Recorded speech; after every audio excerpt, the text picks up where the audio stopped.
آج معافی کیوں نہیں مانگتا؟ آج معافی مانگے، میں پوری دنیا کے سامنے اس کے پاؤں پہ جا کر کے پڑوں گا۔ اب یہ سوشل میڈیا پر منظور مینگل صاحب بد اخلاقی کا مظاہرہ کر رہے ہیں۔ بسم اللہ الرحمن الرحیم۔ مولانا طارق جمیل صاحب کے اوپر علماء کرام نے جو تنقید کی تھی اس حوالے سے آپ آج سنیں گے۔ پھر طارق جمیل صاحب نے مولانا منظور مینگل صاحب کو جو جواب دیا ہے اس حوالے سے پہلے آپ سنیں، اور پھر بعد میں علماء کرام کی بات اس حوالے سے وہ بھی سن لیتے ہیں۔ تو آئیے سب سے پہلے ان کی یہ بات سن لیتے ہیں۔ کچھ علماء نے پیچھے جو مجھے گالیاں نکالی، اللہ کا شکر ہے میرے دل پر اس کا کوئی اثر نہیں، نہ میں نے اس کے رد عمل میں کوئی اس کے برابر لیول کی بات کی۔ ان کے چونکہ سوشل میڈیا پر سب کو معلوم ہے تو اس لیے میں نام لے دیتا ہوں، ورنہ توبہ، مجھے تبلیغ والوں نے اس سے زیادہ ستایا، میں نے کبھی کسی کا نام آپ سے لیا، چونکہ وہ نیچے والی آپس کی بات۔ اب یہ سوشل میڈیا پر منظور مینگل صاحب بد اخلاقی کا مظاہرہ کر رہے ہیں، تو اللہ کا شکر ہے میرے دل میں رد عمل میں ایک رتی چھوڑ، ایک حبۃ و خردل کا 1000واں حصہ بھی میرے دل میں کوئی رد عمل، بلکہ ان کی عزت ہے کہ اہل علم ہے۔ واللہ میں آپ کو قسم اٹھا کے کہہ رہا ہوں۔ پھر انہوں نے وہ یوسف علیہ السلام والی بات کو عنوان بنا کر جو میری کلاس لی کہ اس نے گستاخی کی ہے اور یہ علل اعلان ہمارے پاس آ کے توبہ کرے۔ سہون کوئی نکل جاتی ہے بات، اس کو گستاخی نہیں کہتے۔ اصل میں نے روایت تو صحیح بیان کی جو قرطبی میں بھی ہے، رازی میں بھی ہے، کہ آپ کو گدھے پہ سوار کرایا گیا اور شہر میں پھرایا گیا اور کہا گیا ھذا جزاء من خان سیدہ۔ آپ پڑھ لیں سارے اس کو۔ ٹھیک ہے، تفسیری روایات اس درجے کی نہیں ہوتی، لیکن اگر رازی قبول کر رہے ہیں، قرطبی قبول کر رہے ہیں، تو میں کیڑی شے ہوں؟ تو اس میں نے سہون یاد نہیں رہا، میں نے کہہ دیا چہرے کو سیاہ کیا گیا۔ تب اس کی ظنوا بالمؤمنین خیرا کتنی بڑی حدیث ہے، اجتنبوا کثیرا من الظن ان بعض الظن اثم۔ مولی عدنان صاحب نے اس کا بڑا خوبصورت ترجمہ کیا کہ میرے ذہن میں یہ نہیں تھا، یہ میں اپنے چھوٹوں سے بھی سیکھتا ہوں، بڑوں سے بھی سیکھتا ہوں۔ تو انہوں نے ترجمہ کیا کہ مجھے لگتا ہے کہ یہ اللہ تعالیٰ کہہ رہا ہے کہ بدگمانی سے بچو، کہ بعد الظن، کچھ بدگمانیاں نہیں، بلکہ یہاں یوں لگتا ہے کہ اللہ کہہ رہا ہے کہ تھوڑی سی بدگمانی بھی بڑا گناہ ہے۔ آقا سبحان اللہ، بیٹا کیا خوبصورت ترجمہ کیا آپ نے، تھوڑی سی بدگمانی بھی وہ تمہارے دل کو کھٹا کر دیتی ہے۔ اور امام ابو حنیفہ رحمۃ اللہ علیہ کی طرف منسوب ہے، میں نے خود نہیں پڑھا، مفتی احمد علی صاحب شاید ان کی نظروں سے گزرا، کہ کسی میں 100 باتیں کفر کی ہوں اور ایک ایسی ہو جس کی میں تعویل کر کے اس کے اسلام کو بچایا جا سکتا ہے، تو اس ایک کی تعویل کو قبول کر کے 99 چیزوں پر پانی پھیر دو۔ مفہوم یہ ہے۔ تو جس ہستی کے فتوی کو کہ ہم پیروی کرتے ہیں وہ یہ فرما رہے ہیں، غلطی سے نکل گیا ایک جملہ تو کافر ہو گیا ہے، توبہ کرے، نکاح ٹوٹ گیا ہے۔ عجیب بات ہے۔ جنید جمشید رحمت اللہ علیہ کے منہ سے گستاخی کہتے ہیں عمدن کوئی بات کی جائے، قصدن۔ سہون جو بات ہوتی ہے، اپنے وہ مشہور حدیث نہیں سنی کہ اللہ بندے کی توبہ پر ایسے خوش ہوتا ہے جیسے کسی کی صحرا میں اونٹنی گم ہو جائے اور وہ موت کے لیے زمین پر پڑ جائے اور تھوڑی دیر کے بعد آہٹ کر اٹھے تو اونٹنی کھڑی ہو، تو وہ اپنی خوشی میں ایسا مست ہو کہ کہے واہ واہ مولا میں تیرا رب اور تو میرا بندہ۔ سنی حدیث، پڑھی بھی ہوگی۔ یہ اس سے بڑا کلمہ کفر کیا ہوگا؟ لیکن وہ اپنے اس جنون میں اس نے کہا ہے، اللہ کے نبی مزہ لے رہے ہیں اس بات کا۔ میں یہ سارے دورے والے بچے بیٹھے ہیں، کل تک چند دنوں میں جانے والے ہیں، بیٹا میں ان چیزوں سے تمہیں نکالنا چاہتا ہوں، یا خیر کا بول بولو یا چپ۔ من کان یؤمن باللہ والیوم الآخر فلیقل خیرا او، اس پر بیٹا عمل کرو۔ تو جی آپ نے ان کی بات سنی۔ اب آتے ہیں مولانا منظور مینگل صاحب اور دیگر علماء جو اس حوالے سے بات کر رہے تھے اس وقت، تو آئیے یہ بھی سنیں۔ تو یہ ان کی بات تقریباً 5 سال سے زیادہ عرصے کی پہلی کی بات ہے، تو آئیے وہ بھی سن لیتے ہیں۔ دین کی کوئی مخالفت کرے گا اللہ کی قسم چھوڑیں گے نہیں ہم اس کو۔ آپ کو اس پر تو جوش آیا، آپ کو اس پر کیوں جوش نہیں آیا؟ مولانا طارق جمیل ہمارے سر کے تاج تھے، اب شاید نہیں رہے۔ لگی زلیخا نے تہمت لگائی، اور پھر جب وہ عورتوں میں بھی بات پھیل گئی کہ مجرم تو یوسف نہیں، مجرم تو زلیخا ہے، تو تھوڑی بدنامی ہونے لگی۔ تو انہوں نے یوسف علیہ السلام کو گدھے پہ بٹھا کے منہ کالا کر کے پورے شہر میں چکر لگوایا اور پیچھے اعلان کروایا، ھذا جزاء من اراد بسیدہ سوء، جو اپنے آقا سے برائی کرے اس کی یہ جزا ہے۔ یہ بازار میں نبی ابن نبی ابن نبی ابن نبی گدھے پر پھرایا جا رہا ہو، پھر جیل۔ یاد رکھو ہمارے سر، میں نے جتنا اس کو سپورٹ کیا ہے، وہ ایک خطیب ہے، وہ ایک خطیب ہے، وہ کوئی مستند عالم نہیں ہے، وہ خطیب ہے صرف۔ اور غیر مقلدین نے، دوسرے لوگوں نے، آج پتہ کرو اس سے، اس کی جتنی مخالفت کی یہ چھپا رہا، اور فرق باطلہ کو اس کی طرف سے خدا کی قسم میں نے جواب دیا، میں نے جواب دیا۔ تبلیغی جماعت مولانا طارق جمیل کی نہیں ہے، مولانا خورشید کی بھی نہیں ہے، نظر الرحمان کی بھی نہیں ہے، یہ علماء دیوبند کی جماعت ہے۔ غیر میں آپ سے عرض کر رہا تھا، مولانا سے ہمارا اختلاف رہا ہے، مولانا ہمارے قیمتی ساتھی تھا، لیکن تھوڑا سا اعلان کر دے کہ جیسے یوسف علیہ السلام کے بارے میں نے پھر بھی ہاتھ ہلکا رکھا۔ مولانا کے خلاف کتابیں لکھی گئی، القول الجلیل فی کفر طارق جمیل، سن لے، القول الجلیل، میں نے اس پہ دستخط نہیں کیا، میں نے خود مولانا کو کہا توبہ کر لے، شاید اللہ توبہ کی توفیق۔ مذاق ہمارے بہت اچھے دوست ہیں، کلمۃ الہادی الی سواء السبیل کتابیں لکھی گئی مولانا کے خلاف۔ آپ کو معلوم ہوگا آپ میں سے، مسلمانوں میں سے کسی نے یہ کیوں نہیں کہا جب انہوں نے پوری امت مسلمہ کے خلاف کہا، یوسف علیہ السلام کا منہ کالا کر کے گدھے پر بٹھایا گیا تھا۔ خدا کی قسم سوائے یہودیوں کی روایت کے اس کا نام ہی نہیں ہے۔ آج معافی کیوں نہیں مانگتا؟ آج معافی مانگے، میں پوری دنیا کے سامنے اس کے پاؤں پہ جا کر کے پڑوں گا۔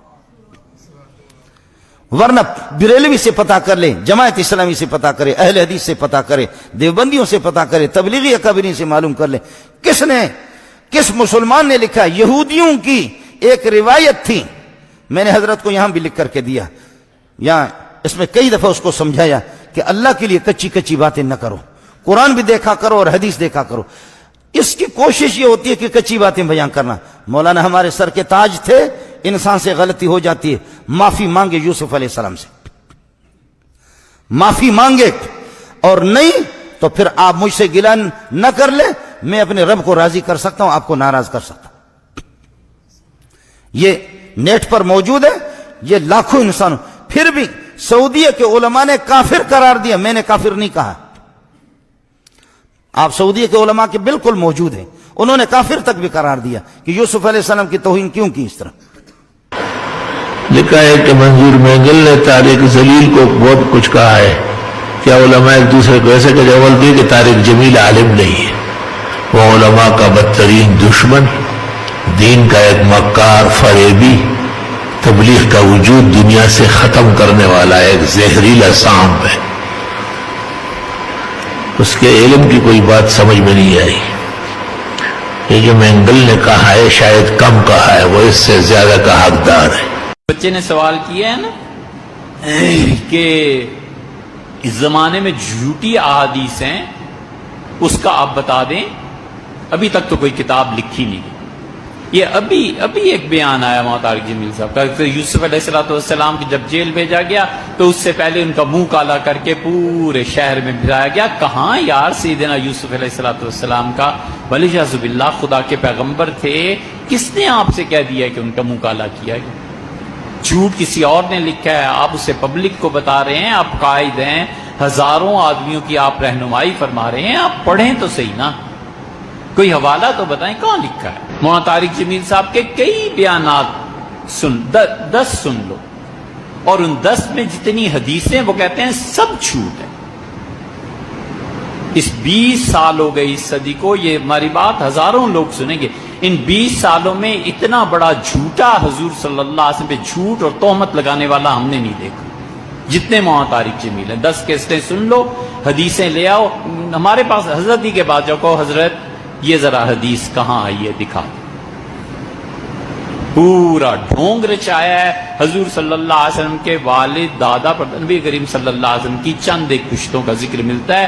طارق جمیل صاحب پورا بیان کرتے ہیں کہ فلاں سے آدم علیہ السلام تک پہنچاتے ہیں. اے حضرت آدم علیہ السلام تک کہاں پہنچاتے ہیں, آپ اسے ثابت بھی کریں. 40 باپ آپ گنتے ہیں, دادا پر دادا 40 پشتیں, 40 پشتوں میں حضرت عبداللہ سمیت رسول اللہ صلی اللہ علیہ وسلم کے والد سمیت ہر ایک کی عمر اگر 1,00,000 سال بھی مان لی جائے تو دنیا 40 لاکھ سال سے زیادہ پرانی.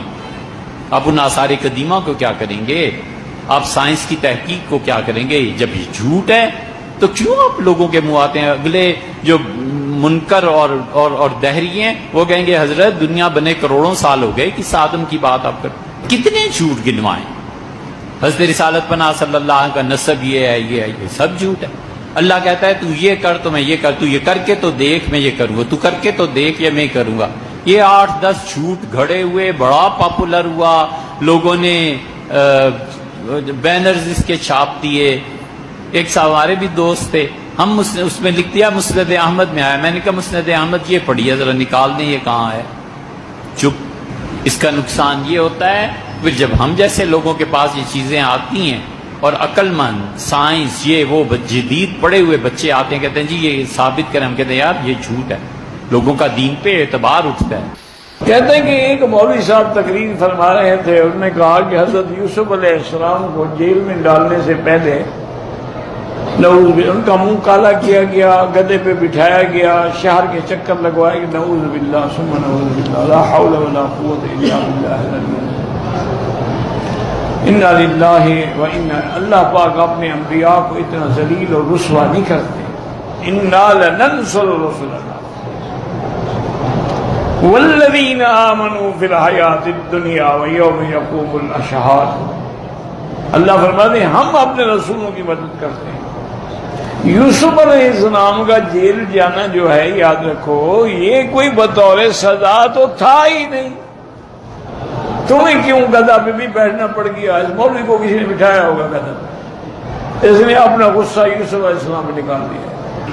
آج کل ایک دینی حلقوں میں بڑی عجیب سی بحث چل رہی ہے کہ وہ بھی مولانا طارق جمیل صاحب کے حوالے سے, کہ شاید انہوں نے مولانا طارق جمیل صاحب نے یہ فرمایا ہے کہ صحابہ کرام کے اوپر جو ہے وہ یعنی ان کی گستاخی کرنے سے کوئی جو ہے وہ کافر نہیں ہوتا.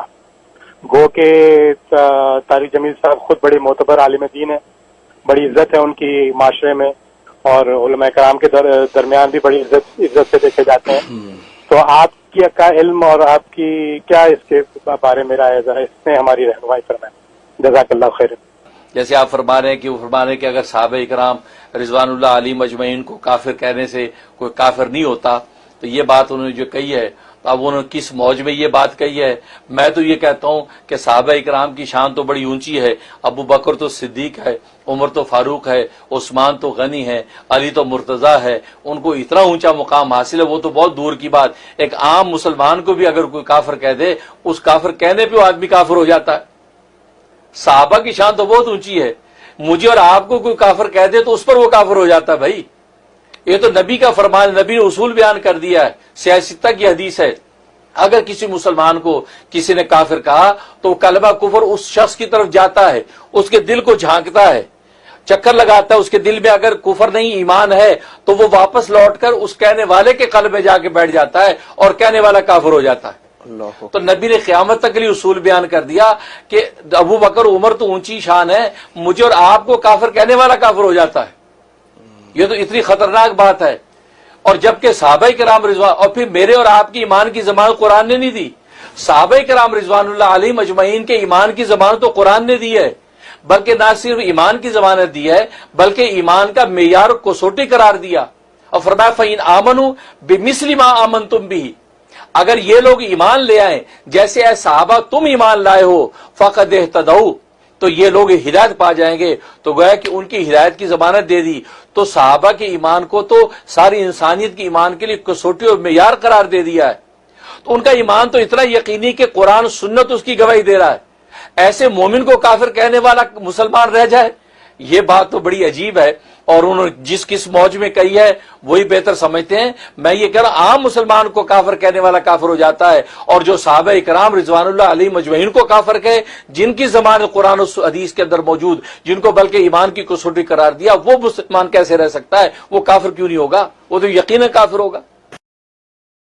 تو جی آپ نے ان کی بات سنی، تو اب جو علماء نے تنقید کی، خصوصاً مولانا منظور مینگل صاحب، تو مولانا طارق جمیل صاحب کو ان کو چاہیے تھا کہ فون کے ذریعے ان سے بات کرتے کہ ٹھیک ہے میں معافی مانگتا ہوں، یا جو بھی بات ہے جو میں نے بیان کیا ان کتابوں سے میں نے بیان کی ہے، اس حوالے سے وہ مولانا منظور مینگل صاحب سے جواب لے لیتے۔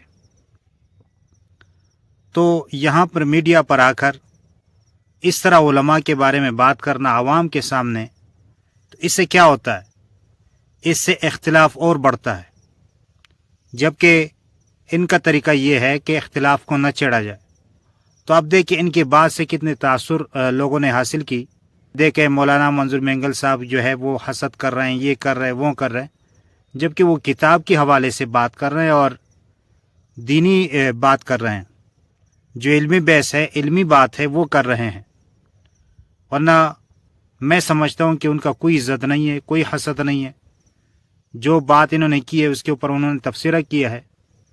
تو یہ باتیں، اس سے تاثر غلط پیدا ہوتی ہے اور لوگ اس سے غلط تاثر لیتے ہیں اور لوگ دو جماعتوں میں بڑھ جاتے ہیں۔ تو اللہ تعالیٰ سے دعا ہے کہ اللہ تعالیٰ ہم سب کو صحیح بات سمجھنے اور صحیح بات پر عمل کرنے کی توفیق عطا فرمائے، اور اللہ تعالیٰ ہم سب کو، سب مسلمانوں کو متحد اور متفق فرمائے، جتنے اختلافات ہیں اللہ تعالیٰ ان کو ختم فرمائے۔ آمین ثم آمین یا رب العالمین۔